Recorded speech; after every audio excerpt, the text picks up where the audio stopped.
Tala Fou I Tala Fou le Radio Samoa mai Ausetalia.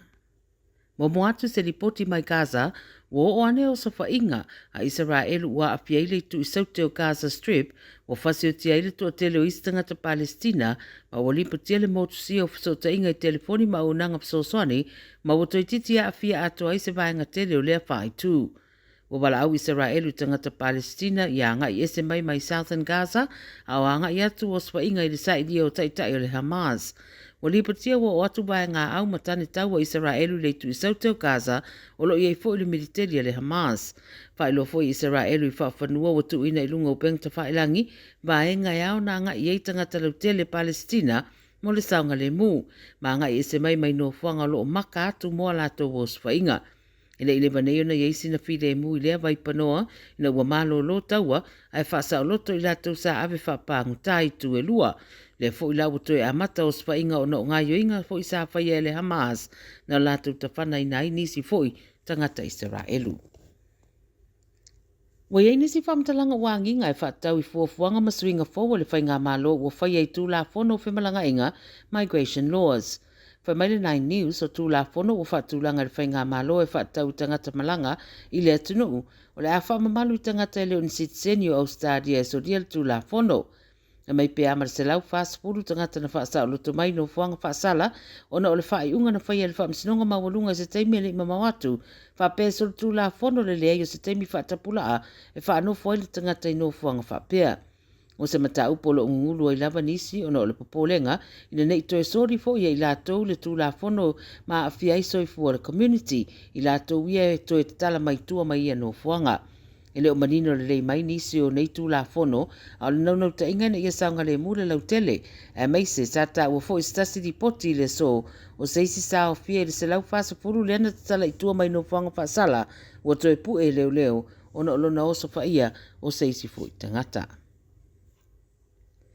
O leo lua ia whao le vaitau vevela ma le vaitau o whae le Pasifika, o lipatia mai wa amata whaatupula ia ane I le Coral Sea, I le vai asanei mai le o mai loa I le teminelo nā lunga, pe ono kolosi anga ia ane le tu se sae o Ausetalia.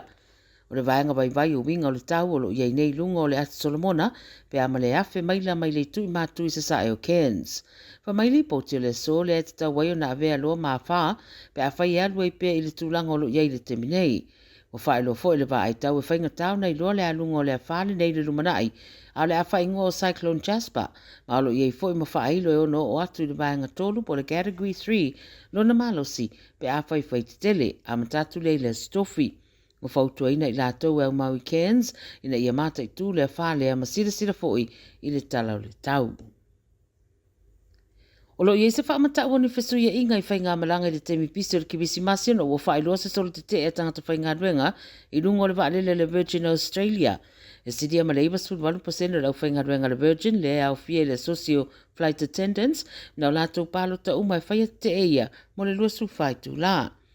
Whaelo mai le Transport Workers Union, le TWU, le tūla I mo tangata whainga ruenga le au unanga le nei, e le aise whaiunga o mautu le mata upu lea, ma lo whaia pia whaatala noanga. Whaelo mai le au whainga ruenga lunga le waalele le cabin crew, ma pailate, o lo whaia nei whiuta na inga, ma ua tā ua fo I watoru le reitau sanga le ilawa sa si tanga I tutongi. Le masino o ke topa na whaelo ai le Virgin, whato atu e maua leo sana polofiti le mai ara se fuluta si tau sanga, a le polofiti, e se lau 2.2 miliona. Ma le tala muli, ua whaamaunia mai le whale tupe le Westpac o le o toe whaawawa na au unanga I lunga o penga ta whaelangi mo le tusa ma le se 3 miliona o ana paanga, taru se whaale tonu sa iei mai le pōna pō. O whaatu e seilu whale tupe whapeo o unanga I lunga le interneti ma le mobile banking le na afia, ma na wha se teimi na afia ia o tau whai iei se fofo. Pai mai li poti sa whaeloa le fia o nisi o paanga le whale tupe, ina ua tula e mai se whaale tonu le au unanga I le astronafi. Pai mai ere ima whaiu nei lo atu wha maunga o lātou accounts, pe a log in online. O nisi whaale tonu sa whaeloa e nisi, o le whaatua I le app o le Westpac, pe a tatala. E ui lea whai mai le whale tupe, o lea ua toe ngā ioi mea uma, e pei lava o na masani ai. Ia mau tala nāle Radio Samoa mai Ausetalia, a wā fo I lau whaafonga mai le nei asalua, toi whaeloa I fo I a tai au mo seisi whaapoponga, whaasoi foia.